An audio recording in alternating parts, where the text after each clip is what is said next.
আসসালামু আলাইকুম। এই ভিডিওর মাধ্যমে নতুন একটি প্ল্যাটফর্মের সূচনা হতে যাচ্ছে। তো রেডিয়েন্ট স্কুলে তোমাদের সবাইকে স্বাগতম।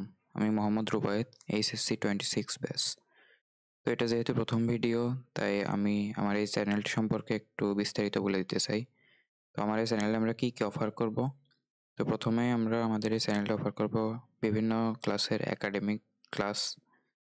আমি যেহেতু এইচএসসি 26 ব্যাচ অর্থাৎ ইন্টার ফার্স্ট ইয়ার রয়েছি, তাই আমি মূলত টার্গেট করব এসএসসি ব্যাচ। আর এসএসসির যেই সাবজেক্টটাকে সবচেয়ে বেশি প্রেফার করব আমি পড়াতে, সেটা হলো এসএসসির ফিজিক্স।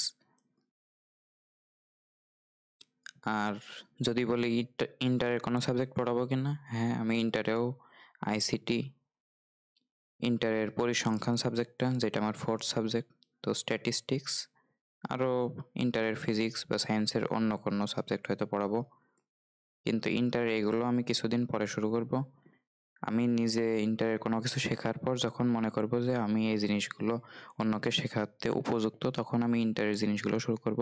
আপাতত আমার টার্গেট থাকবে এসএসসির ফিজিক্স এবং অন্যান্য জিনিসপাতিও, যেমন ধরো কেমিস্ট্রি বা ম্যাথ। তো এইগুলো থাকবে অপশনাল আকারে, কেমিস্ট্রি আর ম্যাথ। আর মূলত আমি টার্গেট করব ফিজিক্সটা, এসএসসির ফিজিক্স। তো একাডেমিক ক্লাস গেল, আমরা আরও অফার করব এক্সেপশনাল বিভিন্ন ধরনের কন্টেন্ট, যেগুলো সচরাচর পাওয়া যায় না। স্কিল বেসড কন্টেন্ট, যেমন ধরো প্রোগ্রামিং বা বিভিন্ন কিছু।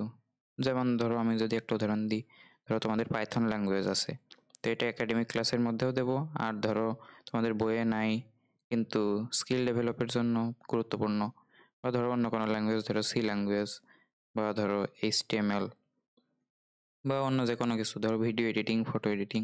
তো স্কিল বেসড যে কন্টেন্টগুলো আছে সেগুলো আমাদের এই রেডিয়েন্ট স্কুলে পাবা, এবং আরও অনেক কিছু পাবা যেগুলো সামনে জানতে পারবা। তো আমাদের চ্যানেল থেকে আমরা কি অফার করতে যাচ্ছি সেটা মোটামুটি ধারণা দেওয়া হলো। তো আজকের এই ভিডিওটাও আমরা এক্সেপশনাল একটি কন্টেন্ট দিয়ে শুরু করতে চাই। তো এটা এসএসসির ফিজিক্সের, যারা ইন্টারে আছেন বা আমার সহপাঠী যারা আছো তারাও দেখতে পারো, তোমাদেরও কাজে লাগবে আশা করি। তো দেখা যাক আমরা কোন কোন টপিক নিয়ে আলোচনা করব। আমরা গতি রিলেটেড যেই টপিকগুলো আছে সেগুলো নিয়ে আলোচনা করব। তো দেখো আমাদের ভিডিওর টপিকগুলো কি? গতির অঙ্কে কোনো চলকের মান নির্ণয় করতে কয়টি চলক জানা লাগবে? আমাদের কিন্তু ধরো অনেক সময় প্রশ্নে কিন্তু অনেকগুলো চলক দেওয়া থাকে, আর আমরা খুঁজতে থাকি আমাদের কি কি প্রশ্নের দেওয়া আছে। ধরো আমাদের আদিবেগ দেওয়া আছে, সরণ দেওয়া আছে, সময় দেওয়া আছে, তেমন বিভিন্ন জিনিস কিন্তু দেওয়া থাকে। কিন্তু আমাদের যদি একটা ক্লারিফিকেশন থাকে যে আমাদের কয়টা চলক জানলে আমরা অঙ্কতে প্রসেসটা করতে পারবো, তাহলে কিন্তু আমাদের ভালো হয়। মানে ধরো অনেকগুলো চলক তুমি খুঁজলে, তারপরেও তুমি কিন্তু নিশ্চিত না যে এইগুলোই এনাফ কিনা। তো আমি এই ভিডিওর মাধ্যমে ক্লিয়ার করার চেষ্টা করবো যে কয়টি চলক তুমি জানলেই যে কোনো অঙ্ক করে ফেলতে পারবা, মানে গতি রিলেটেড যে অঙ্কগুলো। আর আরেকটা প্রশ্ন হলো, কখন কোনো চলকের মান নির্ণয়ে দুইটি সূত্রের প্রয়োজন হবে? এটা একটা গুরুত্বপূর্ণ জিনিস। এটা অনেকের কাজে লাগতে পারে, নাও লাগতে পারে। যেমন ধরো আমাদের প্রশ্নে কিছু চলক দেওয়া আছে, আর আমাদের একটা চলক নির্ণয় করতে বলেছে। ধরো টাইম দেওয়া আছে, সরণ দেওয়া আছে, আর ত্বরণ দেওয়া আছে। আমাদের বললো যে শেষ বেগ নির্ণয় করো।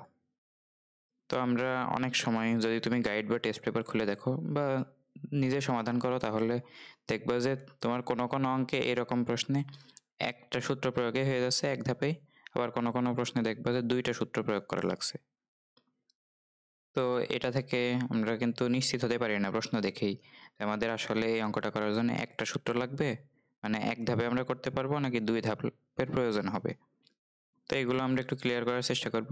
এটা খুব বেশি আহামরি কোনো গুরুত্বপূর্ণ জিনিস না, কারণ তুমি যদি ভুল করে দুই ধাপও করে ফেলো তাহলে তো অঙ্ক মিলেই যায়।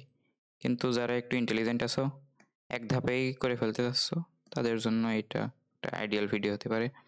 আর লাস্ট যেটা আছে আমাদের যে প্রশ্নটা, সেটা সবচেয়ে ইম্পর্ট্যান্ট। কখন অভিকর্ষ ত্বরণের মান 9.8 দিলে ভুল হবে? এটা দেখে তোমরা অবাক হতে পারো যে আমরা তো জানি যে অভিকর্ষ ত্বরণের মান অলওয়েজ 9.8 হয়। কিছু পার্থক্য আছে পৃথিবীর বিভিন্ন অঞ্চলে, তো সেগুলো আমরা যদি বিবেচনা না আনি, তাহলে জি এর মান 9.8ই সচরাচর। কিন্তু প্রশ্নকর্তার কোনো একটা ভুলের কারণে বা প্রশ্নর ধরনের কারণে কিন্তু জি এর মান কিন্তু চেঞ্জ হয়ে যেতে পারে। আমি 2024 সালে এসএসসি পরীক্ষা দিয়েছি, তো 24 সালে এসএসসিতে গতির যে ম্যাথটা ছিল সেই ম্যাথে কিন্তু জি এর মান 10 সামথিংস হয়ে গেছিল। তো তোমরা যদি 24 সালের এসএসসি প্রশ্নের গতির যে গ নাম্বার প্রশ্নটা আছে, গ নাম্বার নাকি ঘ নাম্বার আমার মনে নেই, সেখানে দেখবা যদি তুমি জি ইকুয়ালস টু 9.8 ধরে কাজ করো তাহলে কিন্তু ভুল হবে।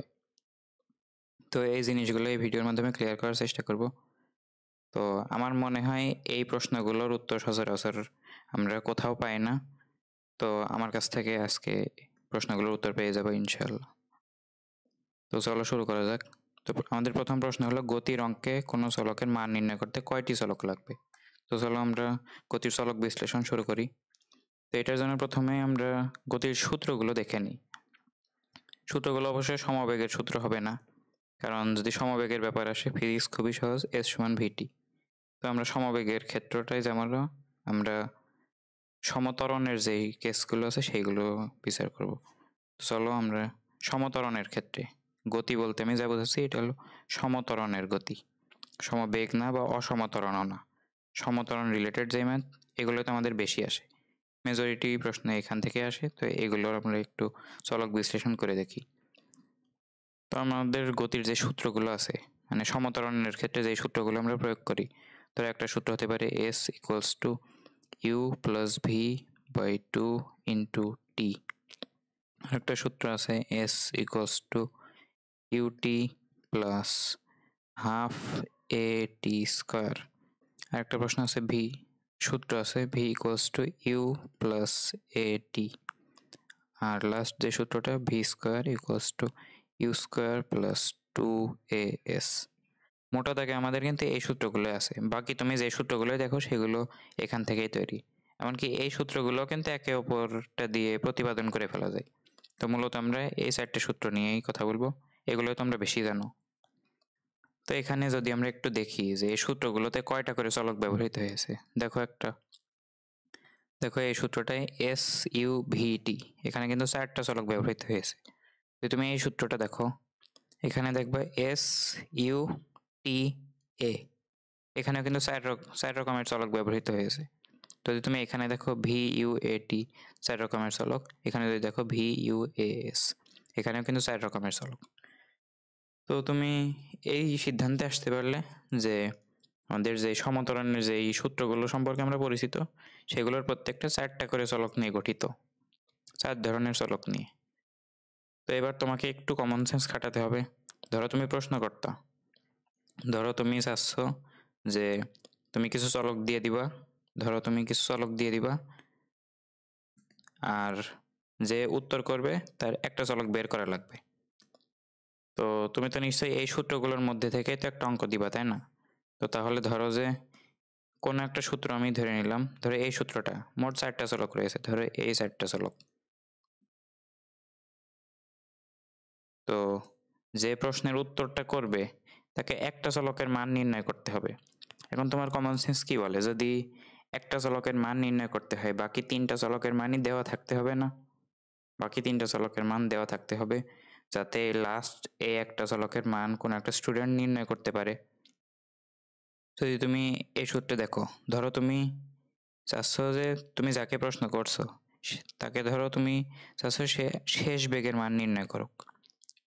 শেষ বেগের মান যদি সে সূত্রের মাধ্যমে নির্ণয় করতে চায়, তাহলে এই সরণ, এই আদিবেগ, এই সময়, এগুলো সব দেওয়া থাকতে হবে না, যাতে সূত্রের মধ্যে বাকি সব মানগুলো ক্যালকুলেশন করে এই শেষ বেগের মানটা সে নির্ণয় করে ফেলতে পারে।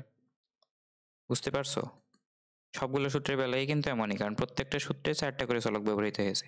যদি তুমি এই সূত্রে দেখো, এই সূত্রে তুমি চাচ্ছ যে ধরো টাইম বের করুক এমন চাচ্ছ তুমি, মানে যে তোমার প্রশ্নের উত্তর করবে, তাহলে তোমাকে তো অবশ্যই এই সরণ, আদিবেগ, ত্বরণ এগুলো তো দেওয়া থাকতে হবে। এগুলো দেওয়া থাকলে দেখো এখান থেকে বুঝতে পারছো, এখান থেকে একটা দ্বিঘাত সমীকরণ তৈরি হবে। তখন দ্বিঘাত সমীকরণ থেকে একটা মূল বের হবে টি, যদিও 2টা মূল বের হবে, কিন্তু মূলত অ্যান্সার বের হবে টি এর অ্যান্সার, তাই না? তো এখান থেকে বুঝতে পারছো যে সমতরণের গতির যে এই সূত্রগুলো আছে প্রত্যেকটা সূত্রে 4টা করে চলক রয়েছে। আর যদি তুমি চাও যে একটা চলক উত্তরদাতা বের করুক, তাহলে তোমাকে বাকি 3টা চলকের মান কিন্তু দেওয়া থাকতে হবে। তো তাহলে কিন্তু একটা প্রাইমারি ডিসিশনে আমরা আসতে পারলাম যে কোনো গতির অঙ্ক করার জন্য অ্যাটলিস্ট 3টা চলক দেওয়া থাকতেই হবে। তো এখান থেকে আমরা কিন্তু প্রথম প্রশ্নের উত্তরটা করে ফেলতে পারি যে গতির অঙ্কের কোনো চলকের মান নির্ণয় করতে কয়টি চলক লাগবে। তুমি এখানে 3টি চলক উত্তর বসিয়ে দাও। 3টি চলক।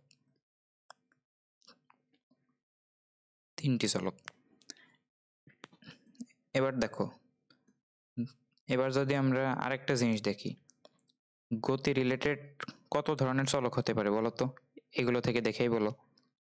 আমি প্রথমে দেখছি ধরো টি আছে, টাইম, তারপরে ধরো এস আছে, এটা হলো সরণ, তারপরে দুইটা বেগ আছে, আদি বেগ আর শেষ বেগ, তারপরে ধরো আছে ত্বরণ। এগুলো কিন্তু আছে, মোট আমাদের আছে 5 ধরনের চলক। তো এবার একটা জিনিস দেখো, ধরো যে এর মধ্যে তুমি তো জেনেই গেছো যে 3টা চলক যদি তুমি দিয়ে দাও তাহলে আরেকটা চলক বের করা যাবে। এখন ধরো তুমি 3টা চলক দিয়ে দিলে, এই 3টা চলক দিলে, তাহলে সূত্রের মাধ্যমে নিশ্চয়ই কোনো একজন স্টুডেন্ট এই চলকটা বের করে ফেলতে পারবে নিশ্চয়ই। তাহলে সে এবার 4টা চলক জেনে গেল। তার মানে টি এস ইউ ভি 4টা চলকই কিন্তু একজন স্টুডেন্টের এবার জানা। তুমি দিয়ে দিয়েছো 3টা চলক, আর সূত্র প্রয়োগের মাধ্যমে যে উত্তর দেবে সে বের করে নিতে পারবে আরেকটা চলক। তো 4টা চলকই কিন্তু জানা হয়ে গিয়েছে।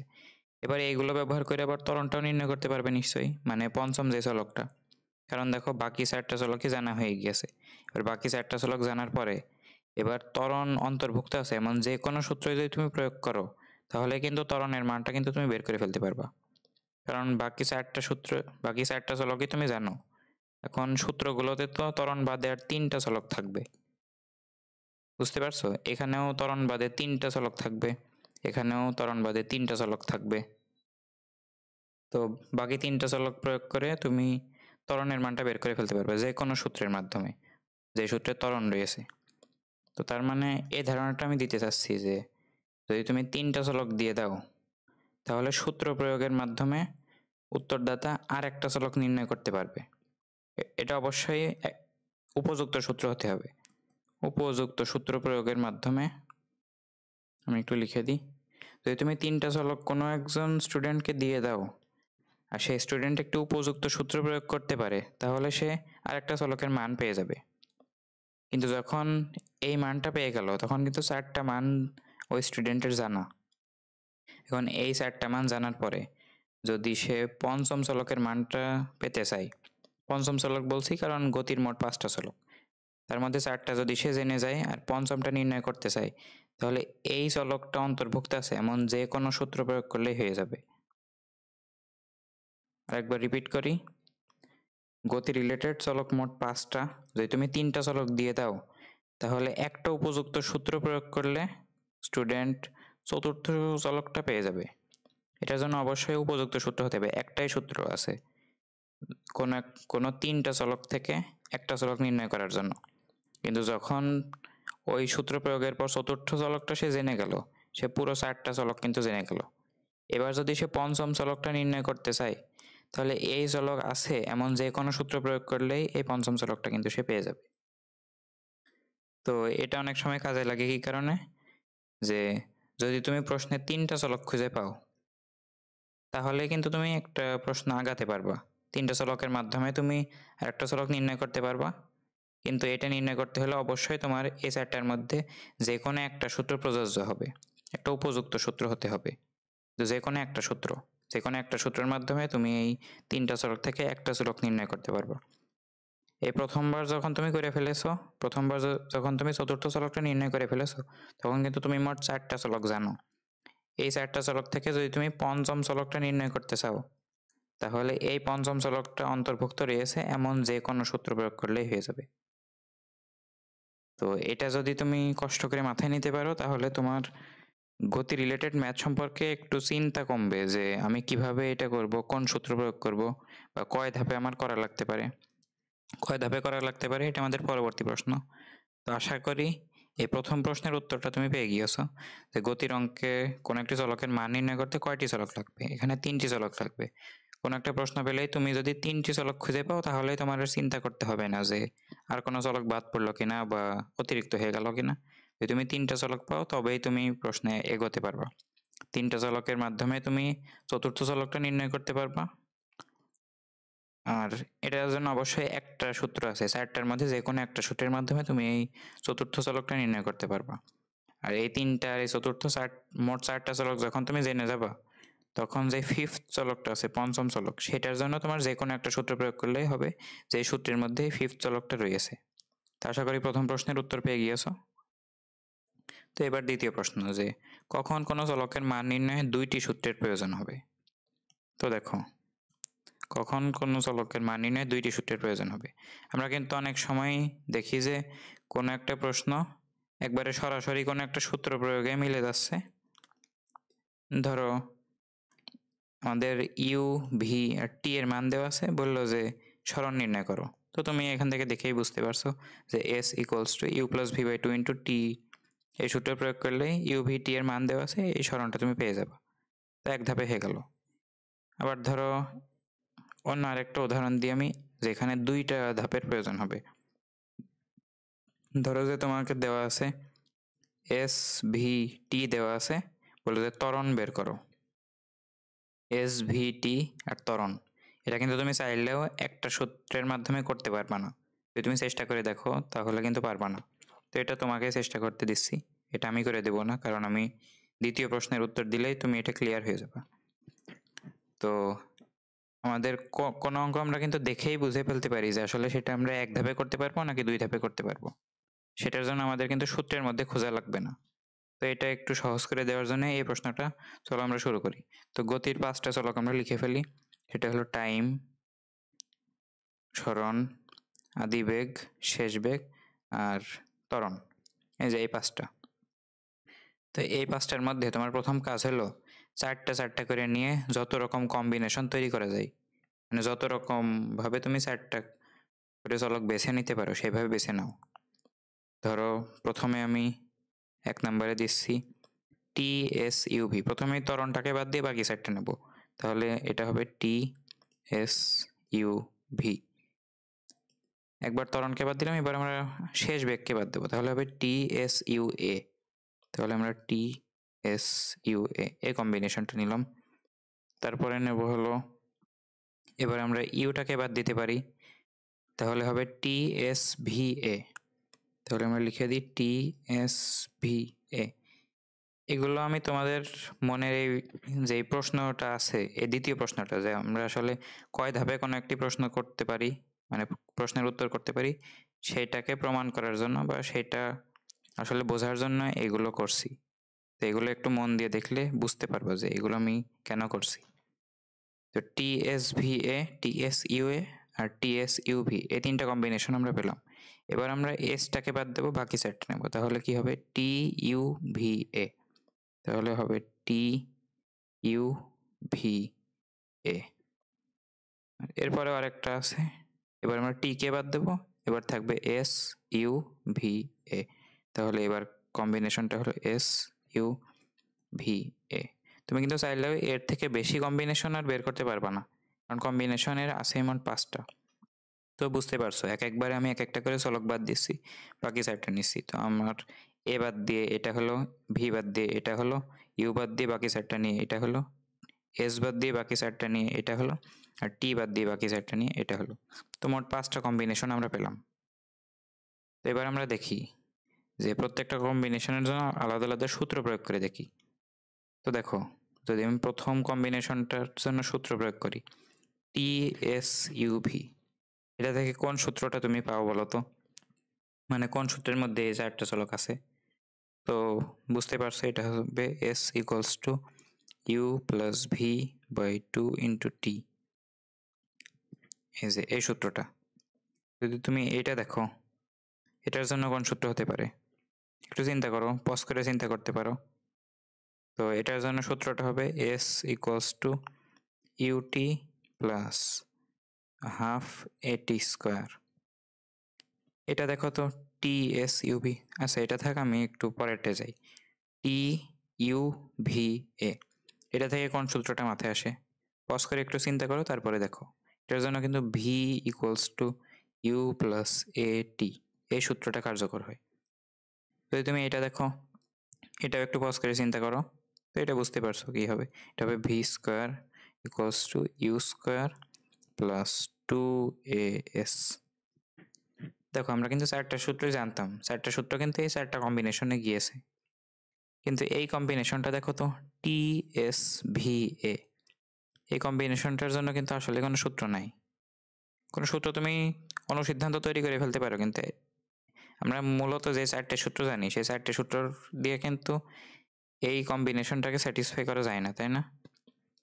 তার মানে TSVA এই 4টা চলক নিয়ে কোনো সূত্র আমরা জানি না, আমরা ধরে নিচ্ছি, তো এটা কিন্তু ব্ল্যাঙ্ক, এটা কিন্তু জানি না আমরা।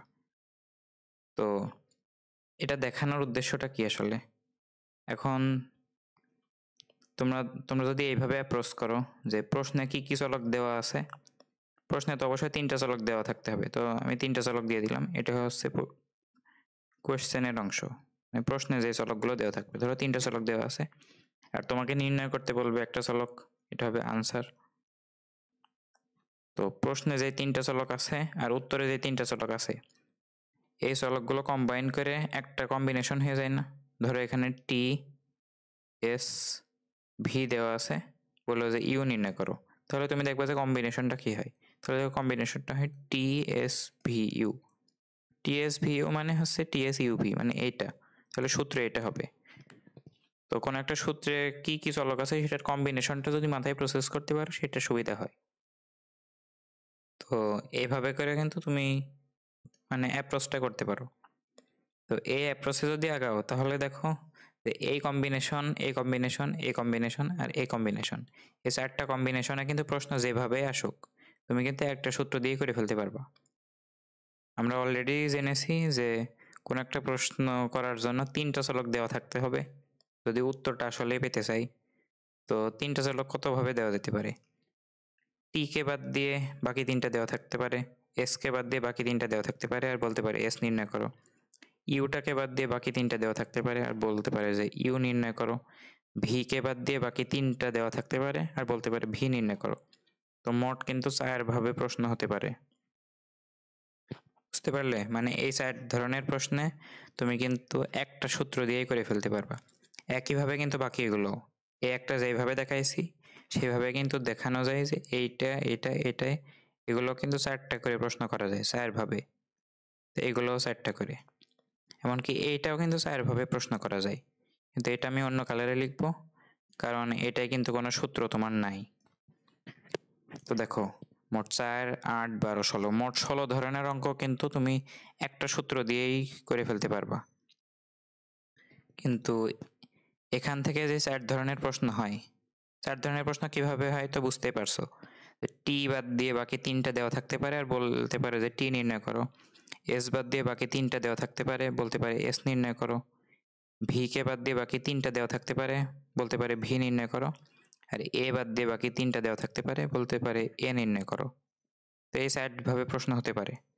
তো এই 4 ভাবে প্রশ্ন হলে তুমি কিন্তু কোনো সরাসরি সূত্র প্রয়োগ করতে পারবা না যে সূত্র দিয়ে একবারে মিলে যাবে। তো এই ক্ষেত্রে আমরা কি করতে পারি আর কিভাবে চিনতে পারি এটা? এটার জন্য আমার একটা শর্টকাট হলো, দেখো এখানে কোনটা নেই সেটা তুমি হিসাব করবা। দেখো কোনটা নেই, TSVA, এখানে কিন্তু আদি বেগ নেই, আদি বেগটা কিন্তু মিসিং। তাহলে ধরো তুমি প্রশ্ন বিশ্লেষণ করছো, প্রশ্নের মধ্যে যদি তুমি দেখো, ধরো তুমি দেওয়া আছে TSA আর এখানে ধরো তোমাকে নির্ণয় করতে বললো ভি, শেষ বেগটা নির্ণয় করতে বললো। এখন তুমি দেখবা যে তোমার প্রশ্নে কি কি দেওয়া আছে, অবশ্যই প্রশ্নে 3টা দেওয়া থাকাই লাগবে, আর তোমাকে নির্ণয় করতে বলবে একটা বা পঞ্চমটা নির্ণয় করতে দিতে পারে, সেটা আমাদের ধরার বিষয় না, আমরা ইনিশিয়াল স্টেজে আছি। তো প্রশ্নে দেওয়া আছে 3টা আর তোমাকে নির্ণয় করতে বললো একটা, তুমি দেখবা যে এই 4টাই কি মিসিং আছে। তুমি যদি দেখো যে ইউ মিসিং আছে তাহলে তুমি বুঝে যাবা যে এই প্রশ্নে তোমার 2 ধাপ করা লাগবেই। আর যদি তুমি প্রশ্নের মধ্যে দেখো যে ইউ আছে, প্রশ্নের মধ্যে আছে বা উত্তরে নির্ণয় করতে বলেছে, যদি দেখো যে ইউ আছে তাহলে তুমি শিওর থাকবা যে তুমি একটা সূত্রের মাধ্যমে এটাকে করে ফেলতে পারবা এই প্রশ্নটার উত্তর। কারণ দেখো বাকি সব কয়টা কম্বিনেশনের মধ্যে কিন্তু ইউ আছে, শুধুমাত্র এটার মধ্যে কিন্তু ইউ নেই, মানে আদি বেগটা নেই। তো তুমি যদি প্রশ্নের 3টা চলক আর উত্তরে কোনটা নির্ণয় করতে বলেছে, এই মোট 4টা চলকের মধ্যে ইউ পাও, তাহলে তুমি শিওর থাকবে যে এটা এক ধাপে একটা সূত্রেই মিলে যাবে। আর যদি তুমি ইউ না পাও তাহলে এটা শিওর হয়ে যাবে যে তোমার 2টা সূত্র প্রয়োগ করা লাগবে। তো 2টা সূত্র তুমি কিভাবে প্রয়োগ করবা, কোন সূত্র প্রয়োগ করবা সেটা কিন্তু আমরা নির্ধারণ করে ফেলতে পারি। দেখো প্রশ্নে যে এই 3টা চলক দেওয়া আছে সেটার সাথে তুমি ইউকে কম্বাইন করবা। এই ইউকে যদি কম্বাইন করো তাহলে তুমি যেই কম্বিনেশনটা পাও সেই কম্বিনেশনের সূত্রটা তুমি প্রয়োগ করবা। সেই কম্বিনেশনের সূত্রটা প্রয়োগ করলে কি হবে, দেখো তোমার প্রদত্ত রাশি কিন্তু এই 3টা ছিল, এই 3টার সাথে তুমি ইউটাকে কম্বাইন করে সূত্র প্রয়োগ করেছো, তার মানে তোমার জানা রাশি হলো বাকি 3টা আর অজানা রাশি হলো ইউ মানে আদি বেগটা। তাহলে তুমি যদি প্রশ্নে দেওয়া 3টা রাশির সাথে আদি বেগটাকে কম্বাইন করে সূত্র প্রয়োগ করো তাহলে তুমি আদি বেগটাই পাবা, কারণ আদি বেগটা হলো অজানা রাশি আর বাকি 3টা জানা রাশি, তো আদি বেগ পাবা। আদি বেগটা যখন তুমি পেয়ে গিয়েছো তখন দেখো তুমি কিন্তু মোট 4টা রাশির মান জানো, 4টা চলকের মান জানো। তো 4টা চলকের মান যখন তুমি জেনে গিয়েছো তখন কিন্তু আগের প্রশ্নের মধ্যেই বলেছি যে 4টা চলকের মান জেনে যাওয়ার পর কি হয়। 4টা চলকের মান জেনে যাওয়ার পর যখন প্রশ্নে আসলে যেটা নির্ণয় করতে বলেছে সেটা তুমি নির্ণয় করতে যাবা, তখন এই চলকটা আছে এমন যে কোনো সূত্র যদি তুমি প্রয়োগ করো তাহলে কিন্তু হয়ে যাবে, কারণ তুমি বাকি 4টা ভ্যালুর মানই জানো। তো এইভাবেই তোমাকে অ্যাপ্রোচটা করতে হবে। প্রশ্নে যেইগুলো দেওয়া আছে আর উত্তরে যেটা চেয়েছে সেটার মধ্যে যদি তুমি ইউ না পাও তাহলে তুমি শিওর যে তোমাকে 2টা ধাপে ম্যাথটা করতে হবে। তো প্রথম ধাপে তুমি কোন সূত্রটা প্রয়োগ করবা, প্রশ্নে যেইগুলো দেওয়া আছে সেইগুলোর সাথে তুমি ইউটাকে কম্বাইন করবা, কম্বাইন করে তুমি যে সূত্রটা পাও, বাকি 4টা যে কম্বিনেশন আছে সেগুলোর দেখ একটা করে সূত্র আছে, এই 4টার মধ্যে যে কোনো একটা সূত্র পাবা তুমি এই ইউটাকে কম্বাইন করার পর। সেই সূত্রগুলো প্রয়োগ করার পরে তুমি ইউ এর মানটা নির্ণয় করতে পারবা। ইউ এর মানটা যদি তুমি পেয়ে যাও তাহলে তুমি দেখো তো মোট কয়টা চলকের মান জানো, প্রশ্নে যে 3টা চলকের মান দেওয়া ছিল সেই 3টা, আর তুমি আলাদা করে ইউ এর মান নির্ণয় করলে এটা মানে মোট 4টা চলকের মান জানো। তো আশা করি অলরেডি এটা বুঝতে পারছো যে 4টা চলকের মান যদি জানো তারপরে তুমি পঞ্চম চলকের মান নির্ণয় করতে চাও তাহলে এই পঞ্চম চলকটা অন্তর্ভুক্ত আছে এমন যে কোনো একটা সূত্র প্রয়োগ করলেই তুমি পঞ্চম চলকটা পেয়ে যাবা। তো আশা করি এই প্রশ্নের উত্তরটা পেয়ে গিয়েছো যে কোনো একটা অঙ্ক তুমি এক ধাপে করবা নাকি 2 ধাপে করবা, যদি 2 ধাপে করা লাগে তাহলে ওই ধাপে কোন সূত্র প্রয়োগ করবা সেটা কিভাবে বুঝবা তুমি। তো আশা করি এই প্রশ্নের উত্তরটা তুমি পেয়ে গিয়েছো। আমি কোনো এক্সাম্পল দেখাচ্ছি না, এটা সামনে দেখাবো। তো তোমাদের উপর ছেড়ে দিচ্ছি, তোমরা কিছু প্র্যাকটিস করো আর বইয়ের প্রশ্নের সাথে আমার এই কথাগুলোকে একটু মিলিয়ে কাজ করো, তাহলে কিন্তু একটা মানে বস হয়ে যাবে আর কি গতির এই ধরনের অঙ্কগুলোর। তো কখন কোনো চলকের মান নির্ণয়ে 2টি সূত্রের প্রয়োজন হবে, যখন প্রশ্নের 3টি ও উত্তরের একটি মানে মোট 4টি চলকের মধ্যে আদি বেগ থাকবে না মানে ইউ থাকবে না, আর যদি ইউ না থাকে তাহলে 2টা সূত্রের প্রয়োজন হবে। আর 2টা সূত্র কিভাবে প্রয়োগ করবা, কিভাবে অ্যাপ্রোচ করবা আমি কিন্তু দেখিয়ে দিলাম। তো এই উত্তরটা কিন্তু তুমি পেয়ে গেলে। এবার আমাদের সবচেয়ে ইম্পর্টেন্ট যেটা, কখন অভিকর্ষ ত্বরণের মান 9.8 দিলে ভুল হবে, কারণ এটা কিন্তু আমি শুধু 2024 সালের এসএসসি পরীক্ষায় না, আমি যখন ক্লাস 9-এ পড়তাম তখন আমার যে হাফ ইয়ারলি এক্সামটা ছিল তখনও কিন্তু এই সমস্যার সম্মুখীন হয়েছি যে জি এর মান আমি 9.8 পাইনি। তো সেখান থেকে আমি কিন্তু অবজার্ভ করেছি যে জি এর মান সবসময় 9.8 হয় না, আর নিয়মটাও তৈরি করেছি যে কখন হবে না। তো এই 2টা পরীক্ষার মধ্যে একটা পরীক্ষায় জি এর মান সম্ভবত 8 আসছিল, সেটা সম্ভবত হাফ ইয়ারলি পরীক্ষায়, আর 2024-এর যে এসএসসি সেটাই 10 পয়েন্ট সামথিং নাকি 10 আসছিল, প্রশ্নে দেওয়া ছিল না কিন্তু, বা অন্য মানও হতে পারে কিন্তু 9.8 ছিল না। তোমরা দেখতে পারো 2024 সালের প্রশ্নটাই। তো আর বলে দিই, আমি যশোর বোর্ডে ছিলাম, তো 2024 সালের এসএসসি পরীক্ষায় যশোর বোর্ডের যে সিকিউ প্রশ্ন সেখানে গতির অঙ্কটা একটু দেখবা, হয়তোবা জি এর মান তুমি অন্যরকমই পেতে পারো। তো দেখো এবার আমরা লাস্ট বাট মোস্ট ইম্পর্টেন্ট যে এই প্রশ্নটা, কখন জি এর মান 9.8 হবে না। তো প্রথম যে প্রশ্নটা সেটা কিন্তু ছিল যে একটা অঙ্ক করার জন্য তোমার কয়টা চলক দেওয়া থাকতে হবে, সেখান থেকে কিন্তু তুমি বুঝেছো যে তোমার 3টা চলক দেওয়া থাকতে হবে, তাই না? তো এবার আমাকে একটা জিনিস বলো, যখন উপর নিচের যে গতি, মানে কোনো বস্তু উপর থেকে নিচে পড়ছে বা নিচ থেকে উপরে যাচ্ছে, এরকম কোনো গতির ক্ষেত্রে আমরা কিন্তু একটা কনস্ট্যান্ট ভ্যালু ধরেই নিই, সেটা হলো জি, অভিকর্ষ ত্বরণ। সেটার মান কত ধরি? 9.8 ms ইনভার্স 2। এটা কিন্তু আমরা ধরেই নিই। তাহলে এবার আমাকে একটা কথা বলো, তোমার একটা অঙ্ক করার জন্য দরকার হলো, তোমার একটা অঙ্ক করার জন্য দরকার 3টা চলক, তার মধ্যে একটা কিন্তু তুমি অলরেডি আগে থেকে জানো। তাহলে তোমার আর কয়টা চলক দেওয়া থাকতে হবে যদি কোনো বস্তু নিচে যাওয়া বা কোনো বস্তু উপরে যাওয়ার অঙ্ক হয়? জি যেহেতু অলরেডি জানো, সেহেতু জি বাদে আর 2টা চলক থাকলে কিন্তু হয়ে যাবে তোমার। মানে এই উপরে নিচের ক্ষেত্রে তখন আর আমাদের 3টা চলক দেওয়া থাকা গুরুত্বপূর্ণ না, তখন জি এর মানটা যেহেতু আমরা অলরেডি জানি, তাই জি বাদে আর 2টা চলক দেওয়া থাকলে কিন্তু আমাদের হয়ে যায়। মানে তখন আমাদের টোটাল 2টা চলক লাগে, আর আরেকটা চলক আমরা নিজেরাই ধরে নিই, সেটা হলো জি।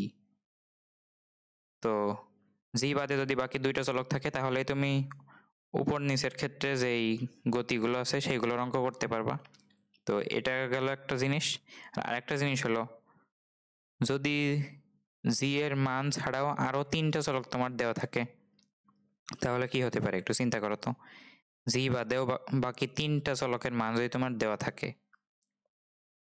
তো প্রথম প্রশ্ন থেকে কিন্তু তুমি জেনেছো যে 3টা চলক যদি দেওয়া থাকে, তুমি বাকি 2টা চলক কিন্তু তুমি নির্ণয় করতে পারবা। এখন যদি জি বাদে তোমার বাকি 3টা চলক দেওয়া থাকে, ধরো ইউ দেওয়া আছে, ভি দেওয়া আছে, টি দেওয়া আছে। আমার এসএসসি পরীক্ষায় এই 3টা দেওয়া ছিল, ইউ ভি টি। তখন তুমি ইউ ভি টি বাদে যেহেতু 3টা চলক যদি দেওয়া থাকে, তাহলে বাকি 2টা চলক তুমি নির্ণয় করতে পারবা না। বাকি 2টা চলক তুমি নির্ণয় করে ফেলতে পারবা না যদি তুমি 3টা চলক হাতে পেয়ে যাও। তো তখন তো তোমার এমন সুযোগ হয়ে গেছে যে তুমি এই চলকগুলো ব্যবহার করে জি এর মান নির্ণয়ই করতে পারছো। দেখো যদি তুমি সূত্রে ফেলো তাহলে g equals to v minus u by t পাবা। বা যদি এইভাবে করি যে v equals to u plus g t পাবা। দেখো এখানে ভি জানো, ইউ জানো, টি জানো, জি এর মান কিন্তু তুমি নির্ণয় করার সুযোগ পেয়ে গেলে।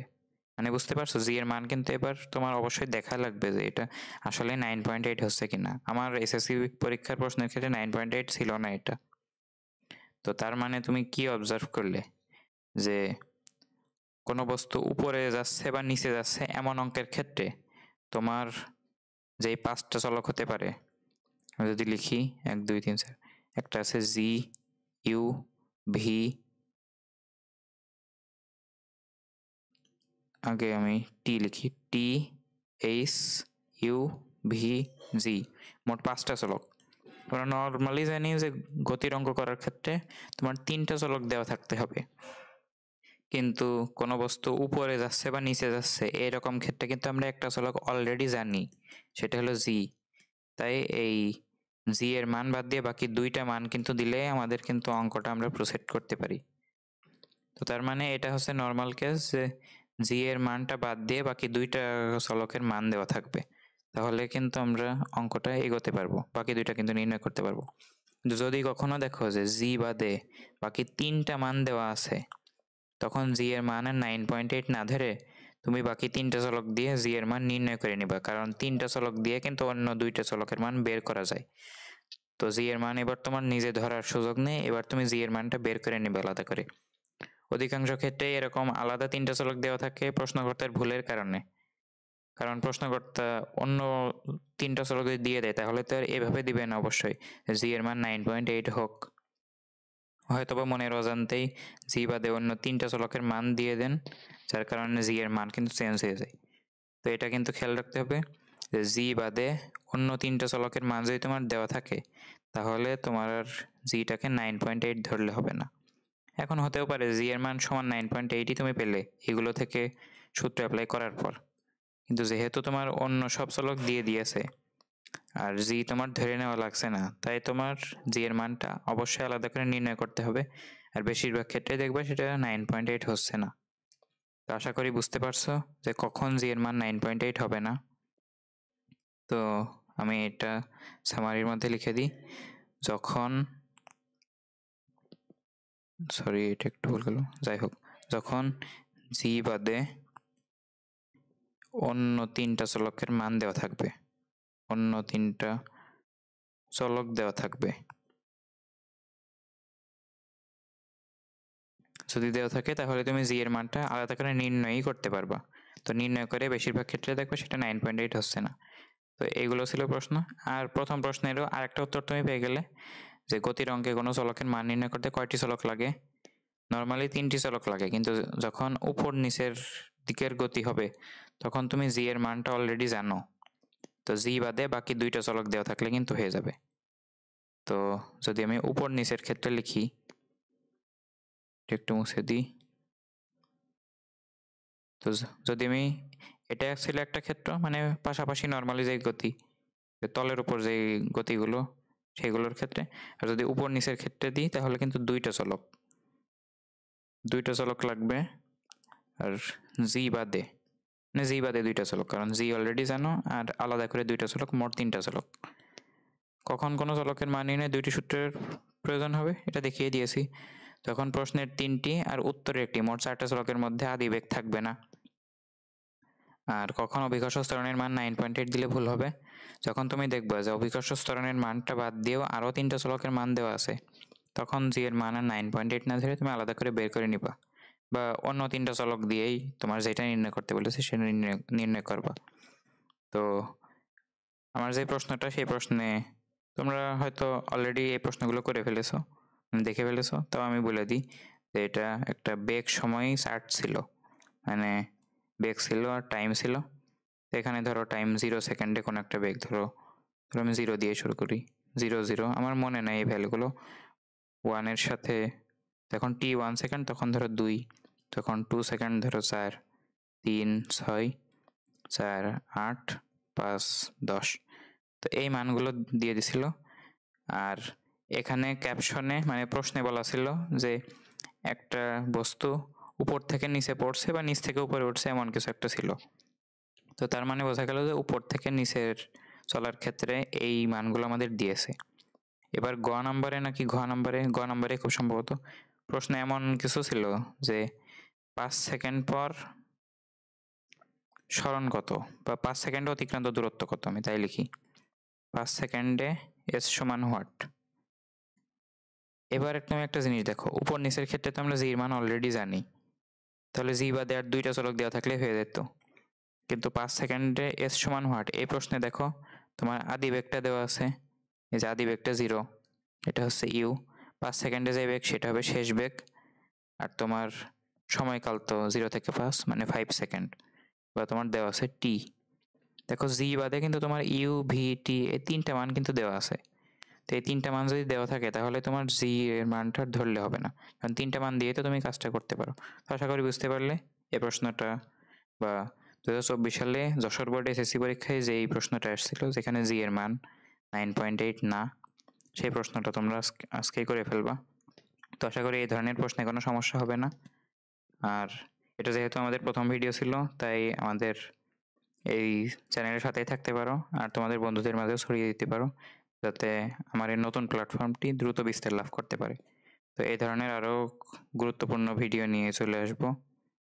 তো এই ভিডিওটা এখানেই শেষ করছি। আল্লাহ হাফেজ।